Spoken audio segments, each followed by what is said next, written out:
नमस्कार दोस्तों। आज के इस लाइव में आपको बताएंगे कि कैसे बॉलीवुड के नेपो किड्स का बाजा बज रहा है। जो चार बड़ी खबरें हैं, पहले आपको एक एक करके बताते हैं, फिर रवि जी के साथ डिस्कस करेंगे।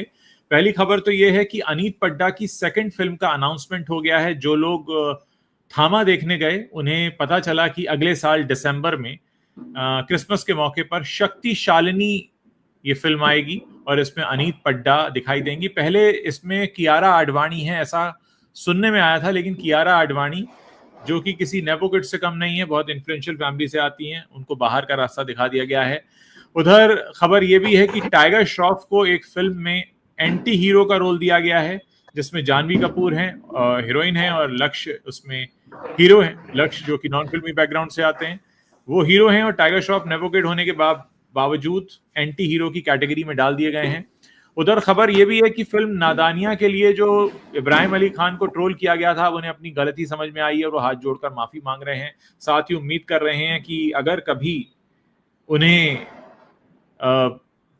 उन्हें कोई अच्छी फिल्म मिल जाए, कोई बहुत अच्छा काम कर दें, तो उन्हें उम्मीद है कि लोग इतनी उनकी तारीफ भी करेंगे। यानी तारीफ के लिए अभी भूखे हैं इब्राहिम अली खान, लेकिन फिलहाल माफी मांग रहे हैं।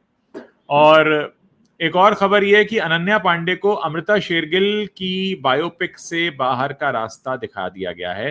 अनन्या पांडे भी नेपो किड हैं। तो ये सारी खबरें जो हैं ये पिछले कुछ घंटों के दौरान ही आई हैं, और पिछले कुछ घंटों के दौरान ऐसी खबरें आना जिसमें एक एक करके इतने सारे नेपो किड का बाजा बजा है। तो क्या कुछ आगे होगा और क्या एक मैसेज जा रहा है, साथ ही ये भी कि क्या आने वाले दिन सारे नेपो किड्स के लिए बहुत मुश्किल भरे हो सकते हैं, इस पर हम चर्चा करेंगे रवि जी से। रवि जी, आपका बहुत बहुत स्वागत है। शुक्रिया उज्जवल जी, आपका भी स्वागत इस बातचीत में। इस खबर से शुरुआत करते हैं। आज आपका ही आइडिया था, आपने मुझे बताया कि ये बड़ा अच्छा टाइम है, हमें इस पर बात करनी चाहिए, और मुझे बड़ा अच्छा लगा आइडिया कि हम इस पर डेफिनेटली बात करें। हम लोग वैसे भी आईना दिखाने का काम करते रहते हैं। बिल्कुल। अनन्या पांडे को जो अमृता शेरगिल की बायोपिक से बाहर का रास्ता दिखाया गया है, क्या लगता है? अब लोगों को समझ में आने लगा है कि अनन्या पांडे का जो टैलेंट है वो जुबान से नाक छूने तक लेकर, या फिर बेसन बेचने को लेकर, या फिर करण जौहर से दोस्ती को लेकर, इसी के इर्द गिर्द है, इससे ज्यादा नहीं। देखिए उज्जवल जी, जो सारी खबरें आपने बताई हैं जिसको लेके हम ये प्रोग्राम कर रहे हैं, मुझे ऐसा लगता है कि हम जो कुछ भी कहते हैं, लंबे समय से जो बात करते आ रहे हैं, हम अपनी बात तो कहते ही हैं, लेकिन कहीं ना कहीं हम जनता की आवाज जो है, जनता की जो बात है वो कहते हैं। हमारे सिनेमा के दर्शक या जो सिनेमा को प्यार करने वाले लोग हैं, उनकी जो भावनाएं हैं, उनकी जो बातें हैं, वो हम अपने प्रोग्राम्स में अभी तक रखते आए हैं। और मुझे ऐसा लगता है कि उस आवाज का असर कहीं ना कहीं बॉलीवुड के ये नेपो किड्स को शेल्टर देने वाले, चाहे जितने ढीठ और बेशरम बने, कहीं ना कहीं अब उनको मतलब इसका कहना चाहिए कि असर पड़ने लगा है। उन्हें सोचना पड़ रहा है कि आखिर कब तक ऐसे चलेगा। तो कहीं ना कहीं वो रोल बदलने की तैयारी कर रहे हैं कि चलो, ऐसा नहीं कि उन्होंने हटाना शुरू कर दिया है। उन्होंने कहा कि एक रास्ता नहीं, जो दूसरे रास्ते से हीरो को अगर पसंद नहीं कर रहे हैं हीरो के रूप में नेपो किड को, तो चलो ठीक है, हम एंटी हीरो कह दो। कहना चाहिए विलेन, लेकिन आप उसको, क्योंकि नेपो किड है तो उसको आप एंटी हीरो कहते हैं, बनाकर रख रहे हैं, लेकिन उसका रोल उन्होंने शिफ्ट कर दिया है। मेन हीरो के रोल से हटाकर जो साइड में ले आए हैं, ये है। इसी तरह से हीरोइन जो है, आपने कियारा का जिक्र किया, बहुत प्रभावशाली परिवार से आती हैं। उनकी दोस्ती बड़े औद्योगिक घरानों से उनकी दोस्ती की खबरें आई हैं। उनके परिवार से हीरो हीरोइनों की दोस्ती रही है, वो सारी चीजें हैं। तो अभी उनको भी एक फिल्म से रिप्लेस किया जाना, वो भी बड़ी बात है। अनन्या पांडे का मामला है, वो करण जौहर का वरद हस्त उनका जो है उनके सिर पर। लेकिन इस पूरे मामले से ये पता चलता है कि भाई, बॉलीवुड में तो आप कास्टिंग में हेरफेर करा सकते हैं, लेकिन जब बात इंटरनेशनली होगी और रियल टैलेंट की होगी, जेन्युइन कास्टिंग की होगी, तो आपका पत्ता जो है वहां साफ हो जाएगा। हम इन सब पर आते हैं धीरे धीरे, एक एक करके। हम सबसे पहले अनन्या पांडे की बात करते हैं कि आपने जैसा कहा कि जीभ से नाक छूने का जो टैलेंट है, वहां से लेकर बेसन बेचने तक का जो मामला है, बहुत सारा टैलेंट देखा है। और सारी उनकी पूरी फिल्मोग्राफी उठाकर देख लीजिए किस तरह की है। एक भी फिल्म आपको ऐसी नहीं मिलेगी, शायद एक फिल्म को इसमें मैं थोड़ा सा छोड़ दूंगा, उनकी जो एक फिल्म ओटीटी पर रिलीज हुई थी नेटफ्लिक्स पर, कंट्रोल CTRL, वो मुझे लगा था कि उसमें कहीं उन्होंने ठीक काम किया है और उसका क्रेडिट देना चाहिए, लेकिन उसके अलावा उनकी जितनी फिल्में हैं और जो वेब सीरीज हैं वो किसी लिहाज से देखने काबिल नहीं, साफ बात है। और साफ पता चलता है कि क्योंकि वो एक नेपो किड है, चंकी पांडे की बेटी हैं, करण जौहर अंकल हैं, नजदीकियां हैं, तो उनको ये मौके मिलते रहे शाहरुख हैं के और घर में आगे भी भी आना मिलेंगे। जाना है उनका, सुहाना से भी शाहरुख के बहुत घर अच्छी में दोस्ती। खूब आना, हाँ मतलब एक वो पूरा जो क्रीमी लेयर जिसको हम बोलते हैं बॉलीवुड का, हाँ ये वहीं मूव करती है, तो इसलिए इनको मौके मिलते रहे। लेकिन अगर टैलेंट की बात है तो उनसे कहीं ज्यादा टैलेंटेड एक्ट्रेसेस जो हैं उन्हीं की उम्र की, ये अभी 26 साल की हैं, अनन्या पांडे 25-26 जो भी, तो उन्हीं की एज ग्रुप की बहुत सारी नई लड़कियां हैं और बहुत टैलेंटेड हैं। अनीत पड्डा को एक मौका मिला, उन्होंने बता दिया। अब आज की तारीख में तो उनसे बॉलीवुड में तमाम नई एक्ट्रेसेस घबराई हुई हैं और एक हाँ रिप्लेसमेंट हो भी गया है, सामने सामने हमने कल अनाउंसमेंट देख लिया, उस पर तो बात हाँ हाँ। करेंगे। तो अनन्या का जो मामला है, उनको आईना दिखाने का ही काम कह सकते हैं इसमें। मीरा नायर, क्योंकि हाँ अमेरिका में रहती हैं, इंडियन फिल्म मेकर हैं, उन्होंने इंटरनेशनली रिकॉग्नाइज नाम है, इंडियन सिनेमा को वो रिप्रेजेंट करती रही हैं। उनकी जो अगली फिल्म है अमरी करके, अमृता शेरगिल जो इंडियन हंगेरियन पेंटर थी और भारतीय चित्रकला के इतिहास में वो अमर हैं। उनकी एक पेंटिंग्स जो दर्शक जानते होंगे, नहीं भी जानते हैं तो आप गूगल पे सर्च करके देख सकते हैं, उनकी लाइफ को देख सकते हैं। एक रिबेल पोइट की भी रही लाइफ है है वो। उनकी, पोएट रही हैं, हाँ। तो एक रिबेल की लाइफ है एक तरीके से उनकी।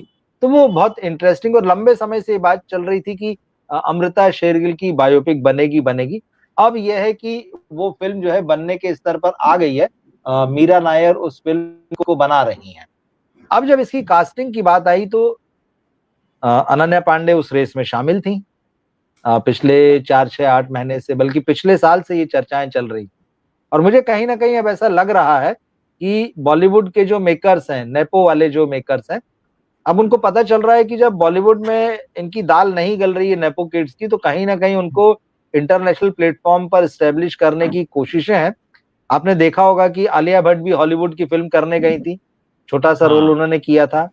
फिर उसके बाद में एक होम बाउंड नाम की एक फिल्म बनी है जिसको इस साल ऑस्कर में भेजा जा रहा है, तो वहां जी। भी करण जौहर ने जानवी कपूर को फिट कर दिया, फिट करना ही हम्म कहेंगे उसको।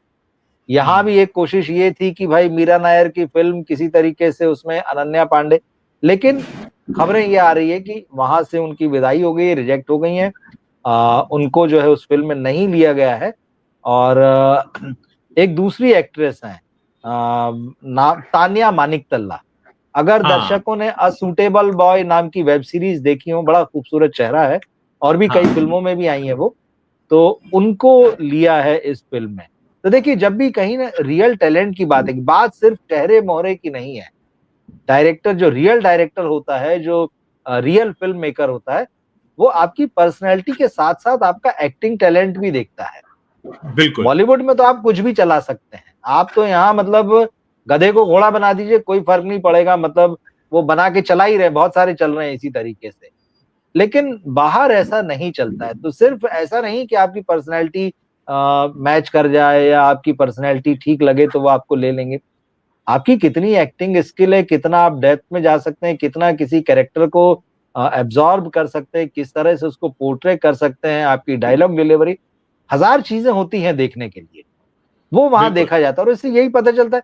देखिए, अभी किसी भी बॉलीवुड एक्ट्रेस ने आज के समय में, ठीक है दीपिका पादुकोण ने भी हॉलीवुड फिल्म की, लेकिन ये सब एक फिल्म दो फिल्म वाले वंडर हैं, वंडर भी नहीं है। मिल गया, काम कर लिया, शौक पूरा कर लिया। Last I think Aishwarya Rai Bachchan थी जिन्होंने 3-4 फिल्मों में ठीक ठाक काम किया, उनको लीड एक्ट्रेस के रूप में भी।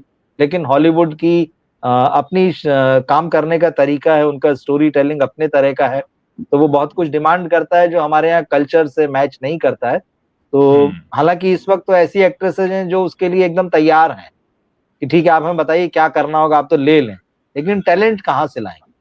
तो मुझे लगता है कि आलिया के साथ वैसे ही कुछ हुआ हो। देखिए, यहाँ पे एक और बात है कि जी जो कंफर्ट जोन इन्हें बार बार दिया जा रहा है, वो जी कंफर्ट जोन ही इनको खत्म कर रहा है। आप यहाँ एक और बहुत गहरी बात समझिए कि चलिए ठीक है, हमने ये मान लिया कि आपको अपने लोगों को आगे बढ़ाना है और उनको काम देना है, ठीक है, ओके। अब यहां आपके हिसाब से बात करते हैं। आप अगर चाहते हैं कि आपके लोग चमकें, पर्दे पर आए, उन्हें रोल मिले, उनको वाहवाही मिले, उन्हें तारीफ मिले, उनके पीछे लोग भागें, उनको फॉलो करें, उनके जैसा बनना चाहें, उनकी डिमांड हो, तो फिर उन्हें उस स्तर की मेहनत करनी होगी। ठीक है कि आप खेलने वाले को खेल का मैदान दे सकते हैं, दौड़ने वाले को ट्रैक बनाकर दे सकते हैं, लेकिन अल्टीमेटली खेलना तो उसे ही पड़ेगा, उसकी जगह आप तो नहीं खेल पाएंगे, दौड़ना तो उसे पड़ेगा। तो यहां इन्होंने क्या करना शुरू कर दिया है कि इतना ज्यादा कंफर्ट जोन दे दिया है कि अब ये उन्हें स्पॉइल कर रहे हैं। अगर थोड़ा बहुत टैलेंट डेवलप हो भी सकता होगा तो वो नहीं हो पाता, क्योंकि आप उनको इस हद तक आप स्पॉइल कर चुके हैं कि अब आप कहते हैं ना, ज्यादा शक्कर जहर हो जाती है, तो अब ज्यादा शक्कर जहर हो चुकी है। ये इतना इस स्तर तक चला गया। और आपने बिल्कुल सही कहा कि इंटरनेशनल लेवल पर ये चीजें नहीं चलती हैं। आप घरेलू मैदान पर, घरेलू मार्केट में कर लेते हैं चार चीजें। आप यहाँ के मीडिया को मैनेज कर लेते हैं, आप यहाँ के जर्नलिस्ट को मैनेज कर लेते हैं, आप यहाँ की तमाम चीज को मैनेज कर लेते हैं, लेकिन इंटरनेशनल लेवल पर आपसे जब सवाल पूछे जाएंगे तो फिर वहां आपको बगलें झांकनी पड़ती हैं और वहां पर कुछ नहीं होता। तो आप जो इंटरनेशनल मार्केट पे फेल होते हैं, जब वहां पर आपको बाहर का रास्ता दिखाया जाता है, इसका अगर इससे बचना चाहते हैं और इससे सीखना चाहते हैं तो अपने होम ग्राउंड को थोड़ा टफ बनाइए। अगर आप इस पर भी खड़े हैं कि नहीं हम तो साहब नेपो किड ही लेकर आएंगे, तो कम से कम उन्हें ट्रेन तो कर दीजिए। आप तो यहाँ ट्रेनिंग तक देने को तैयार नहीं है। मतलब आप यहाँ पर इस हद तक चीजों को बर्बाद करने पर तुले हैं कि आप अपने लोग जिनको आप आगे बढ़ाना चाहते हैं, आप उन्हें ही स्पॉइल कर रहे हैं। और आज शायद यही, जी प्लीज।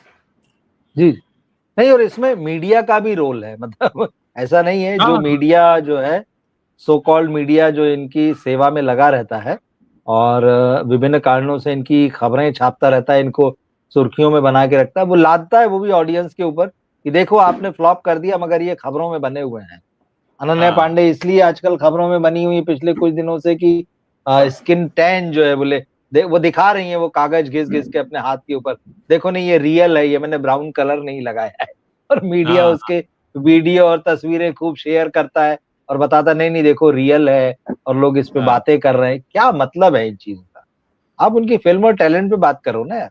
लेकिन मीडिया में भी वो लोग नहीं है कि जो उस पर बात कर सकें, उनको भी नहीं पता होता कि क्या बात करनी, कैसे बात करनी है। एक और यहाँ पर अब हम बात करना चाहेंगे, जो अगली खबर है कि किस तरीके से इब्राहिम अली खान जो है वो माफी मांगते फिर रहे हैं। मतलब मुझे याद है कि जिस वक्त इन्हें ट्रोल किया गया था, इन्होंने बाकायदा पलटकर जवाब देने शुरू कर दिए थे। इनकी वो ट्रेनिंग भी नहीं हुई है कि भाई आप एक पब्लिक फिगर हैं, आप एक ऐसी फील्ड में हैं जहां पर लोग आपको देखेंगे, कमेंट करेंगे, कुछ पसंद करेंगे, कुछ नापसंद करेंगे, और आपको ये सीखना पड़ेगा कि कल को कोई अगर आपका काम पसंद नहीं कर रहा है तो आप उस क्रिटिसिज्म को सुने, उससे सीखें, भले उस पर ना सीखें तो कम से कम रिएक्ट ना करें। पर इन्होंने रिएक्ट करना शुरू कर दिया था और बहुत अजीब लग रहा था उस वक्त। और जिस तरह की खबरें, क्योंकि नादानियां जिस वक्त आई थी, और उस वक्त आपको याद ही है कि सैफ अली खान को लेकर किस तरह की खबरें चल रही थी, उनके घर में अटैक हुआ था, तमाम चीजें थी, तो बहुत सारी चीजें अलग तरह से प्रोजेक्ट हो रही थी, और उस सब के बीच ये रिएक्ट भी कर रहे थे और अब हाथ जोड़कर माफी मांगते हुए ये भी कह रहे हैं कि भाई गलती हो गई, लेकिन मैं उम्मीद करता हूं कि अगली बार अगर अच्छी फिल्म करूं तो तारीफ भी इतनी मिले। तो यानी तारीफ की भूख तो है, पर सीखने की भूख नहीं है। तो जब तक सीखने की भूख नहीं लगेगी तो तारीफ की भूख है बेकार। ये भी शायद इन्हें समझना पड़ेगा। और इनके आगे मुझे सैफ अली खान कहीं ज्यादा बेहतर लग रहे हैं। कम से कम इतने गंभीर वो रहे कि उन्होंने, भाई सैफ अली खान भी नेपो किड के तौर पर ही आए थे, लेकिन शुरुआती फिल्में तो ठीक है, लेकिन दिल चाहता है कि बाद से उन्होंने जो इम्प्रूव किया, मेरे ख्याल से 2001 में आई है दिल चाहता है, उसके बाद उन्होंने काफी इम्प्रूव किया। 90 का दशक तो उनके लिए मतलब क्या बोले जिस तरह की फिल्म उन्होंने की कुछ खास नहीं थी। दिल चाहता के बाद लोगों ने पहली बार उनको सीरियसली समझा कि हाँ भाई, फिर परिणीता जैसी फिल्में की उन्होंने, तो या ओमकारा में भी थे वो, तो कुल मिलाकर उन्होंने एटलीस्ट कुछ सीखा। लेकिन यहाँ इब्राहिम अली खान तो देखकर भी नहीं सीख पा रहे हैं भाई। वो अब सीखेंगे कैसे? मतलब क्योंकि आजकल ये जो बच्चे आते हैं फिल्म इंडस्ट्री के अंदर से, तो सैफ अली खान का तो वो दौर था कि जब वो पर्दे पर आए, दिखे, तो हीरो है नहीं है, हीरो मटेरियल है नहीं है, वो बात। आजकल तो ये नेपो किड्स को फिल्मों में आने से पहले ही सोशल मीडिया में बतौर हीरो और बतौर स्टार प्रोजेक्ट कर दिया जाता है। इनकी पीआर और इनकी मार्केटिंग की जो टीम होती है वो ऐसे बना देती कि पता नहीं कौन सा नेक्स्ट बिग सुपरस्टार चला आ रहा है। तो सैफ अली खान के जो बेटे हैं, साहबजादे हैं इब्राहिम, इनकी इमेज वैसी बना दी गई थी। इनके खूब वीडियो डाल डाल के कि ये जिम में जा रहे हैं, यहाँ जा रहे हैं, वहां जा रहे हैं। फिर फिल्म आने से पहले इंडस्ट्री की एक एक्ट्रेस की बेटी के साथ इनके अफेयर की भी चर्चा, और ये वो, मतलब मालूम नहीं, बड़े खूबसूरत हैं और हसीन हैं और नवाब साहब के बेटे हैं, मतलब ऐसा सिर चढ़ा दिया था। तो अब वो जब इतना सिर चढ़ा लोगे तो उन्हें भी लगा होगा कि मतलब ये सब सच है। मतलब उनको जब आप बार बार रोज आपकी कोई तारीफ करे, हर तरफ से आपके आसपास 200-400 इकट्ठा होके और पीआर और मार्केटिंग वाले वैसे ही कमेंट कराएं, वाह वाह वाह वाह, तो स्वाभाविक आदमी का दिमाग खराब हो जाएगा। तो जब इनकी नादानियां आई और जब क्रिटिक्स ने कहा, लोगों ने कहा, हालांकि क्रिटिक्स में बहुत कम थे जिन्होंने इनको आईना दिखाया, ज्यादातर तो थे वो सेट हो जाने वाले, जो 4 स्टार देने वाले और बहुत तारीफ करने वाले कि वाह वाह क्या बढ़िया लग तो रहे पहले ही हैं, कह चुके हैं, वो सबको सेट कर लेते हैं। वो सेट कर लेते। तो सेट वाले मीडिया की तो छोड़ दीजिए, पर जो रियल क्रिटिक्स है, जो सच बोलते हैं हमारे आपके जैसे लोग, तो इनको बड़ी मिर्ची लगी, बड़ा बुरा लगा। और अब ये खुद कह रहे हैं, जब ठीक ठाक ढंग से ठंडा हो गया है पूरा मामला, कि हाँ भाई, नादानियां एक बैड फिल्म, बुरी फिल्म है। उस वक्त आपको एक्सेप्ट करने में बड़ी तकलीफ हो रही थी।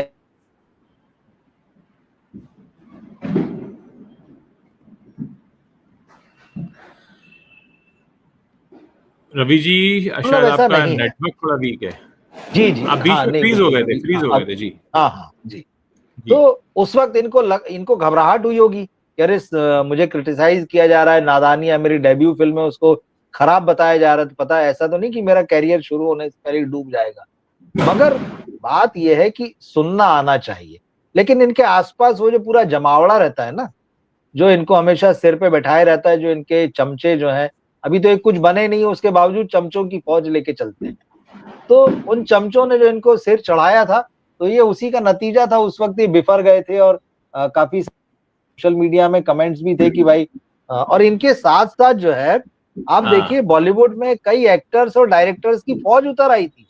अरे क्यों क्रिटिसाइज किया जा रहा है, उसने तो बड़ा अच्छा काम किया है, बहुत संभावना है, इतनी अच्छी फिल्म है, लोग क्यों क्रिटिसाइज कर रहे हैं।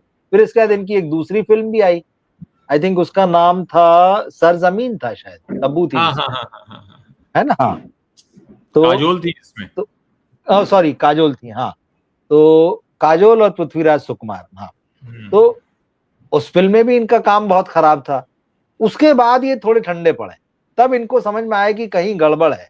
तो अब हो सकता है पिताजी ने भी समझाया, घर में समझाया गया हो, तो कुछ 2-4 लोगों ने इनको कहा हो कि भाई इस तरह से नहीं है, रियलिटी को एक्सेप्ट कीजिए। तो अब ये कह रहे हैं, लेकिन साथ में शर्त भी रख रहे हैं।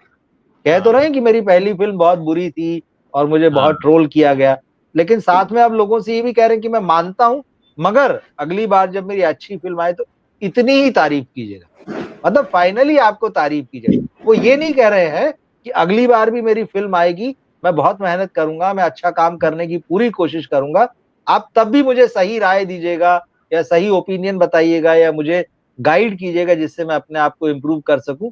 वो कह रहे जितना ट्रोल किया ना, उतनी तारीफ करना तुम मेरी। शर्त है यहाँ पे भी, कंडीशंस अप्लाई, ऐसे तो नहीं चल पाएगा भाई। तो ये दिखता है कि नेपो किड्स का किस तरह का सोचने का तरीका है, किस तरह से बहुत ज्यादा पैम्पर्ड लोग हैं ये, बिल्कुल, और इनको रियलिटी से कोई लेना देना नहीं है। और मुझे लगता है कभी ये इस तरह की बात भी करते हैं तो बहुत हद तक ये भी मार्केटिंग और पीआर की स्ट्रेटेजी है, लोगों की नजर में हम्बल नजर आने की। वरना तो ये बिल्कुल सुनना नहीं चाहते हैं कि इन्होंने खराब काम किया है या इन काम करना नहीं आता है। अच्छा, इब्राहिम अली खान के लिए एक नया सबक होगा, उन्हीं की फ्रेटर्निटी से आते हैं टाइगर श्रॉफ, जो अभी तक हीरो थे लेकिन अब विलेन की कैटेगरी में फॉल हो रहे हैं। आने वाली फिल्म में एक नॉन फिल्मी बैकग्राउंड से आया लड़का लक्ष्य हीरो बनता है और उन्हें विलेन की कैटेगरी में डाल दिया जाता है, क्योंकि टाइगर श्रॉफ एक अच्छा खासा इतिहास अपना बनाने के इच्छुक लग रहे हैं। मुझे ऐसा लगता है कि वो सिल्वर जुबली बनाएंगे अपनी फ्लॉप फिल्मों की और एक लंबा लंबी पारी वो फ्लॉप फिल्मों के साथ खेलने वाले हैं। तो अभी तो देखिए इतने सालों में तो लोगों को ये बात समझ में आ पाई है, उनको लॉन्च हुए करीब 10 साल तो हो ही चुके हैं, शायद 9-10 साल तो हाँ, हो ही चुके हैं। 11 साल, जी जी 11 11 साल साल हो चुके हैं, इनकी हीरोगिरी नहीं चल 2000। रही है, ये बात अब पता चली है लोगों को हाँ 10 साल बाद। 10 साल से हीरोगिरी नहीं चल रही थी, लेकिन पता चलने में बिल्कुल। 10 साल लग गए। अब ये विलन वाले रोल में आए हैं। जाहिर है विलन भी ना तो जिमनास्ट की तरह उछलता कूदता है, और ना ही उस तरह की डायलॉग डिलीवरी से विलन आप बन पाते हैं जिस तरह की डायलॉग डिलीवरी टाइगर श्रॉफ की है। टाइगर श्रॉफ की डायलॉग डिलीवरी पर कई किताबें लिखी जा सकती हैं, टाइगर श्रॉफ की डायलॉग डिलीवरी पर कई यूनिवर्सिटी लेक्चर्स हो सकते हैं कि क्या नहीं करना चाहिए, वो सब टाइगर श्रॉफ में आपको दिख जाएगा। अब ये विलन की कैटेगरी में फॉल हो रहे हैं, इनके लिए एक रोल तैयार किया गया कि भाई आपको, क्योंकि हमें काम तो देना ही है, वरना आप जाएंगे कहाँ। आप ऐसा तो नहीं कि कहीं नौकरी के लिए आवेदन करेंगे या कहीं पेट्रोल पंप खोल के सही। बैठेंगे, वो तो आपके साथ सूट नहीं करेगा। तो हम आपके लिए कैटेगरी बना देते हैं एंटी हीरो की, जिसको हम विलन नहीं कहेंगे क्योंकि सीधे कहेंगे तो बड़ी बेइज्जती सी लगती है। तो पहले हम आपको 5-7 साल एंटी हीरो कहेंगे, फिर हम आपको विलन की कैटेगरी में डाल देंगे। तो कम सही से है। कम 20 साल की योजना तो है, 10-11 साल उन्होंने निकाल दी है। तो इस पर आप क्या और कहना चाहेंगे रवि जी? देखिए, जो फिल्म जिसकी आप बात कर रहे हैं, जिसमें लक्ष्य हैं और जानवी कपूर हैं, सर पे हाथ तो करण जौहर साहब का ही है। मतलब वो जी पूरा सपोर्ट बनाए हुए हैं कि बेटा कोई बात नहीं, लोग तुमको हीरो के रूप में एक्सेप्ट नहीं कर रहे हैं, 11 साल हो रहे हैं, और हाँ एक ले दे के तुम्हारी हीरोपंती, और दूसरी आई थिंक बागी 1 और बागी 2, इसके हाँ अलावा पूरा मामला साफ है। हाँ अब कोई बात नहीं भाई, तुम हमारे प्यारे बच्चे हो, तुम बहुत प्यारे नेपो किड हो इस इंडस्ट्री के, तो तुम हीरो नहीं, हम तुमको एंटी हीरो बनाते, विलेन नहीं बोलेंगे, एंटी हीरो, देखो जिससे कि अभी भी बच्चे का तुम्हारे दिल नाम नहीं के आगे टूट हीरो जाए। ही लग रहा है, ऐसा मत सोचना। हीरो, एंटी वही हम वही धीरे से बोलेंगे, तो हीरो ज्यादा जोर से हाँ बोलेंगे। टाइगर तो श्रॉफ बच्चे एंटी का हीरो। एंटी हीरो, हाँ मतलब हीरो नहीं, एंटी हीरो। तो अब लेकिन मुझे यहाँ पे इनकी वो हीरोपंती का, या कई और भी फिल्मों में इस तरह का एक कुछ डायलॉग बोला है हीरोपंती को लेके कि आ, हीरोपंती मेरी जाति नहीं और दूसरों को आती आती नहीं। नहीं, ऐसा कुछ ये बोलते हैं। लेकिन अब इनकी हीरोपंती जा रही है, और दर्शकों की नजर में तो जा ही चुकी है। अब चली जो गई थी फिल्मी असल में, ब्रैकेट्स 11 साल से चली खुद को गई बहला थी, रहे थे कि हाँ नहीं गई है। तो जी हाँ, तो अब यह है कि अब पर्दे पर भी जा रही। जब आप लक्ष्य के सामने सो कॉल्ड एंटी हीरो यानी विलन बन के आएंगे, तो आप देखे तो वैसे ही जाएंगे, कोई आपको हीरो के रूप में तो देखेगा नहीं। लक्ष्य उभरता सितारा है।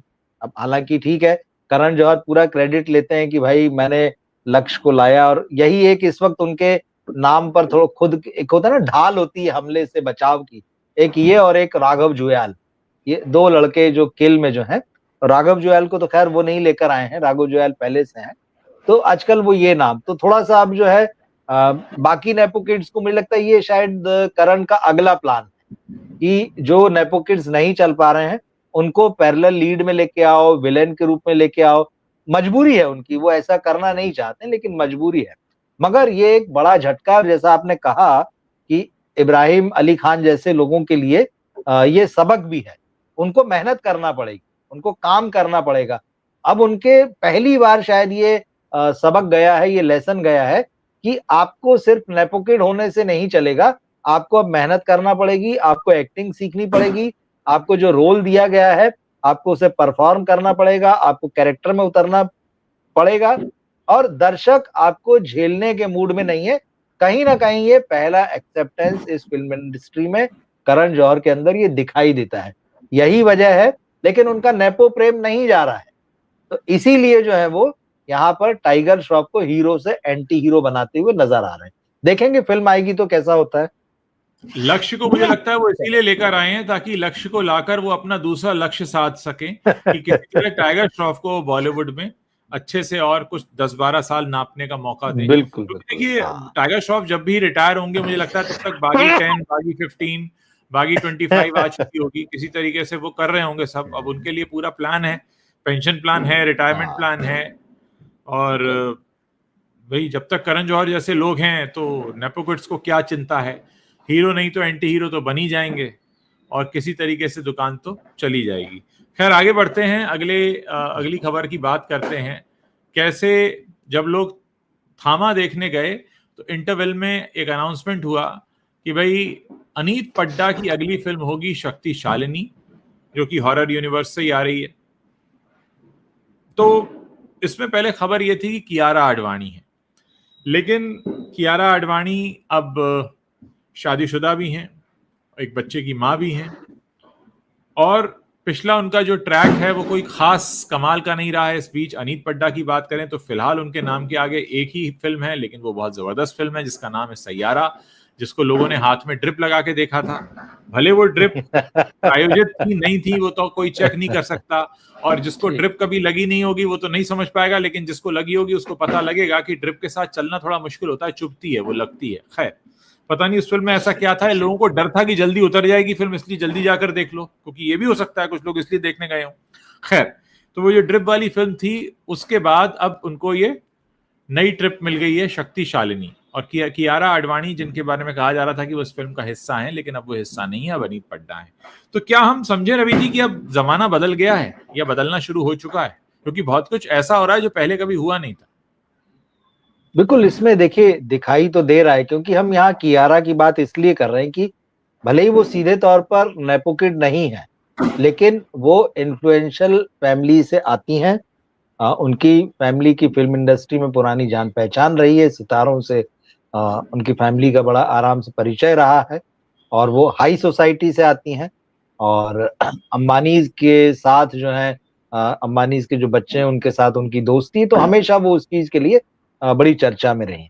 लेकिन यहाँ पर एक बात और भी देखने वाली है कि बॉलीवुड के ये नेपो किड्स को प्रश्रय देने वाले, या जो भी और भी दूसरे जो सो कॉल्ड बहुत प्रोग्रेसिव बनने वाले प्रोड्यूसर डायरेक्टर हैं, एक बात को ये अभी भी नहीं बदल पा रहे हैं कि अगर किसी एक्ट्रेस की शादी हो गई है, वो माँ बन गई है, आलिया भट्ट का केस इसमें अलग है थोड़ा सा, क्योंकि वो नंबर 1 है फेवरेट, बाकी एक्ट्रेसेस के साथ कि उसके साथ उतनी ही मजबूती से खड़े रहेंगे। क्योंकि दिनेश विजान का जो प्रोडक्शन हाउस है, उसको लेकर यही खबरें आ रही थी कि ये जो horror series, horror comedy series जो चला रहे हैं, उसमें शक्तिशालिनी फिल्म के लिए कियारा आडवाणी को सिलेक्ट किया गया, ये बात है। लेकिन पिछले 1.5-2 साल से जब ये चर्चा थी, उस दौरान कियारा आडवाणी को बॉक्स ऑफिस पर तगड़े झटके लगे हैं।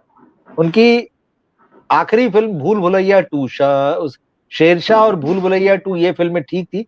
उसके बाद उनकी जागते रहो, गोविंदा नाम मेरा, सत्य प्रेम की कथा, और इसी साल गेम चेंजर जो बॉलीवुड साउथ की बड़ी फिल्म थी, और वार 2, ये दोनों फिल्में इस साल बुरी तरह से मतलब इन्होंने खराब परफॉर्म किया, उम्मीदों के मुताबिक कतई नहीं रही, और पिछली 3-4 फिल्में भी इनकी फ्लॉप रही हैं। तो इससे ये साफ मैसेज गया है मेकर्स के पास में कि कियारा आडवाणी के होने से फिल्म नहीं चलेगी, क्योंकि शक्तिशालिनी जो है, जैसे इसके टाइटल से ही हमको समझ में आता है, ये हीरोइन सेंट्रिक फिल्म है, और कियारा के नाम पे कोई भी हीरोइन सेंट्रिक फिल्म नहीं है। मेकर शायद इस फिल्म में उम्मीद रख रहे थे या एक रिस्क ले सकते थे कि चलिए कियारा के नाम पर दांव खेलते हैं, लेकिन जिस तरह से उनकी फिल्में फ्लॉप हुई हैं, भाई वार 2 में तो वो बिकनी विकनी की भी इतनी चर्चा हुई, और किसी ने नहीं देखा उस फिल्म को ढंग से, और फिल्म फ्लॉप रही। और कियारा की भी वो सिवाय बिकनी दृश्यों के अलावा न फिल्म में कहानी में ऐसा कोई रोल था, न कोई उनकी चर्चा बनी। तो मुझे ये लगता है कि दिनेश विजान का ये सही फैसला है। मैं इस डिसीजन में उनके साथ हूं, क्योंकि वो एक मेकर हैं, पैसा लगाकर फिल्म बनाते हैं।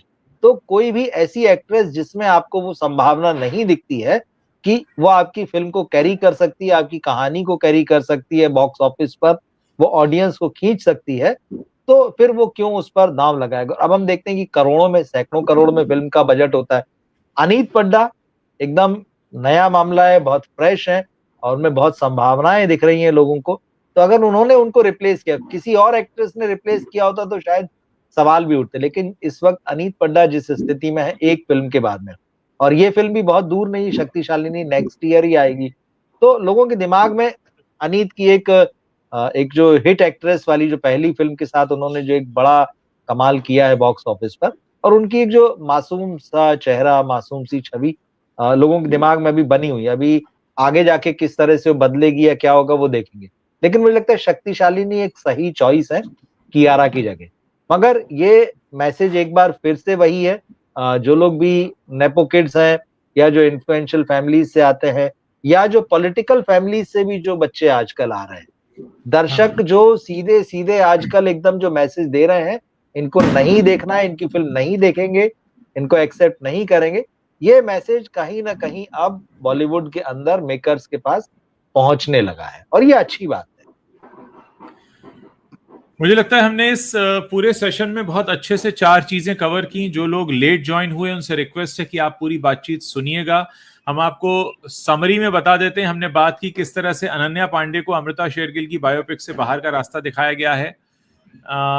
हमने बात की फिल्म नादानिया के लिए अब जाकर इब्राहिम अली खान जो है माफी मांग रहे हैं।